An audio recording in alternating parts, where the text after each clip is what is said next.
Welcome back! In our last video, we busted the biggest myths for the first trimester. If you missed it, please go back and check it out. And today we're diving into the second trimester, which many people call the honeymoon phase of pregnancy. We're going to find out if that's true.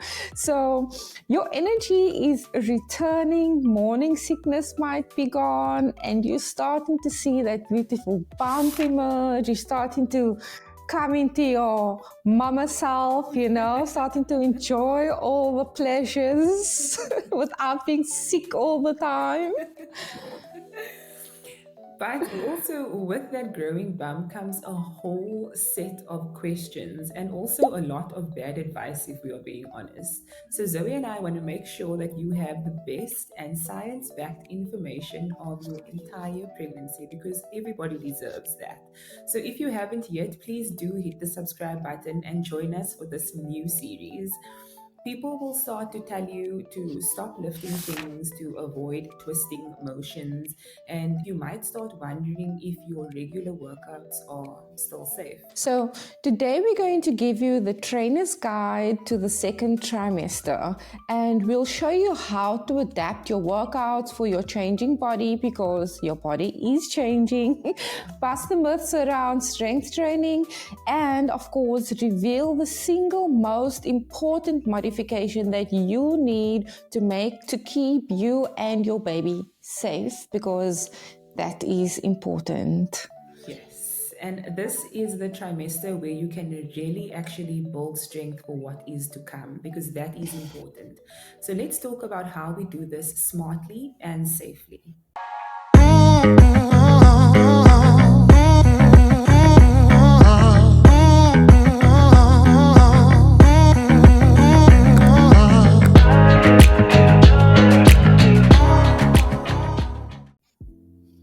So, as soon as your bum starts to show, it seems like everyone becomes an expert on what you should and what you shouldn't lift. They see you pick up a bag of groceries and immediately rush over saying, "Be careful, no, let me do that. You shouldn't be lifting heavy things. Watch your back." Oh. So let's bust this myth right now because not only is strength training super safe during your pregnancy, it's actually recommended by the ACOG. So if we think about it, your body is about to be carrying around extra weight of roughly 10 to 12 kilograms. And once the baby arrives, you will be lifting and carrying the baby constantly. There are so many moms who are like, "Oh, my arm," because you're moving from the left side to right side.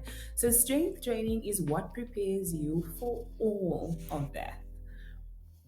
Yeah, for sure. And the trainer's secret isn't to stop lifting, it's to lift smarter. The key is to focus on your form, listen to your body, and avoid holding your breath during the hard part of an exercise. This can increase blood pressure, which is what we don't want. So you always want to exhale on the exertion during pregnancy. And I also think that's like blanket statement just when you are training in general. Like Training, yeah. yeah, this is when you exhale because people are always confused when they're like, "When do I breathe?" Yes. And I'm like, "You're going red." And they're like, "How?" Sorry. No, I was just gonna say, they're holding their breath because they're so focused on the exercise. I'm like, you need to breathe, otherwise you're gonna pass out. Like you do know this is a natural thing you do. It's called breathing, you do. I remember when I was studying, my lecturer always said to us, you have to do the talk test, which is what we spoke about in our previous episode, is talk to your client. And if they can't speak, Yeah. they are way too high on the RPE and you need Yes. to right there. And let's not forget about super strong legs, a strong back, and strong glutes, because these are going to be your best assets for preventing the aches and the pains of the third trimester.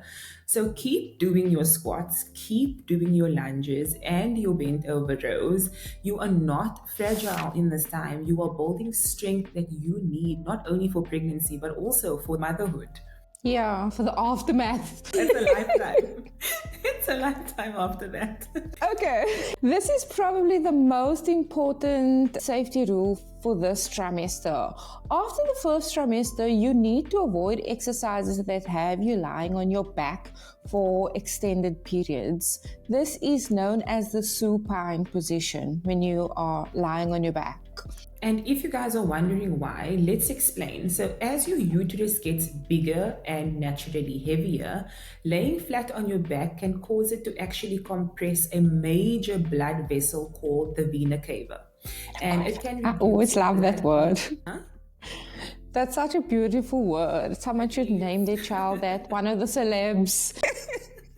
And this actually reduce the blood flow back to your heart and in turn reduce blood and oxygen flow to your baby, which is a big no-no. We never want to do that. So as a result, make you feel very dizzy and very nauseous. But here's a quick and easy fix we use with our clients. That is to create an incline. Prop up your upper body with pillows if you're training at home, or use an incline bench if you're at the gym. At 30 to 45 degree angle is perfect. This simple change allows you to keep doing exercises like chest presses or certain core movements safely without putting any pressure on the vena cava. Or a medicine ball, a Bosu ball, also perfect. Yes, also great. And this rule is basically a non-negotiable. It's not a barrier. It is a simple modification that allows you to keep training effectively and most importantly, safely, because your body is going through so much changes and safety during pregnancy is your number one priority. Yeah, for sure. And remember how in the first trimester you didn't need any extra calories? Well, things, they are changing. In the second trimester, your baby is growing rapidly. Their eyes are growing, their little tiny fingers are coming in, they're starting not to look so much like an alien anymore, and your energy needs are finally increasing. This is when you are just hungry for everything. The snack monster comes out. But here's the magic number. In the second trimester, you need about 340 extra calories per day. So whatever calorie count you are currently on, just add an extra 340 to that and you should be good. But this is a big but. This isn't an excuse to go absolutely bananas. So what does 340 calories look like? Because immediately when I say that, I can guarantee you that some of you are like, oh yes, I can have that chocolate. Oh, yes, another meal. Ice cream. But hang on, honey. Hang on. This is basically equivalent to 1 cup of Greek yogurt and a handful of blueberries and some nuts, or even an apple with a teaspoon of peanut butter. Sometimes we see a number of calories that looks high, but we forget that the nutrient content in food is dense. So, number, you know. Especially that peanut butter. That peanut butter can throw you off. But the secret here is to stick to the principle we talked about in part 1, and that is nourish for 2, not eating for 2. That extra fuel should be nutrient dense, like Danae just mentioned, and this is when your baby is building their bones, their muscles, and their organs, and they need high quality protein. Like, obviously you want your baby to be super healthy. Give them that high quality quality foods as well. Healthy fats, calcium, go wild. Go wild within range. So focus on adding a healthy, substantial snack to your day. And this isn't about, like Zoe said, eating for two in terms of volume. It's about fueling the incredible construction project that's actually happening inside you with the best possible materials. Like, you're not going to build your house with cheap bricks. So why would you feed your baby crappy food? Don't do that. And don't be like me and stand in front of the fridge and just eat gherkins. I also think, with that being said, like, this is the part of pregnancy that people need to also enjoy. Like, you don't want to put yourself obviously on a major restrictive, like, oh I can't. Also enjoy it, because these things are made for us to enjoy. But that's why we're just saying, be mindful of how much you enjoy. You enjoy. Very, very important point. So your second trimester training plan is clear. First, do not be afraid of strength training. Lifting weights is one of the best things that you can do to prepare for birth. And I believe in this so much. The mental strength that you are going to acquire from lifting weights is going to help you so much in the labor room.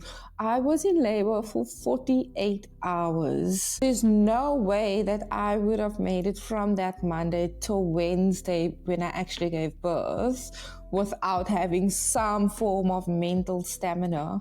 And I'm certain that mental stamina I built in the gym. So don't stop. If it's just for that, if you just need to train your brain game, go there and be like, I'm training my brain. This is for when I am going to be in that labor room and I'm going to have to channel my inner strength to be able to push this baby out of the canal. Because trust me, you need that inward, that talk you had on the bike? That's the talks you have with yourself when you're busy. Like, come on, you can do this. I'm just thinking about the fact people prep for competitions and stuff. This is the ultimate competition prep. Yes. And it's a competition that you don't actually know how it's going to go. Am I going to be in labor for 8 hours? Am I going to be in labor for 48 hours? You don't actually know. But you want to be prepared. I mean, I listen to your story. And like all my friends who have kids and they tell me their stories. And I'm like, am I going to be okay? I'm scared. I'm not going to lie. I am so scared, only because you don't know what you are going to get. And when people say you will know the stubbornness of your child when you are giving birth, if the baby's taking long to come out, then you have a hard head. Like, seriously, you have your work set out for you. Because they tell you, from the get-go, like, this is what's happening. And second, you can enter into the second trimester. Modify any exercise that has you laying flat on your back, like we've mentioned. And you can do this by doing simple changes, like adding an incline. If you don't have access to a bench or a possible or whatever, you can roll literally your training towel and put it underneath your back. You can always make this work, but it is very, very important and something that a lot of people do overlook as well. Yeah, for sure. And finally, you do need a few extra calories, about 340 per day, but make sure they come from nutritious foods that will help your baby grow strong. And also, the second trimester is often a time that you feel strong and you feel capable, because if you think about it, in the first trimester, your body is adjusting to all these new things. Every single alarm inside your body is going off.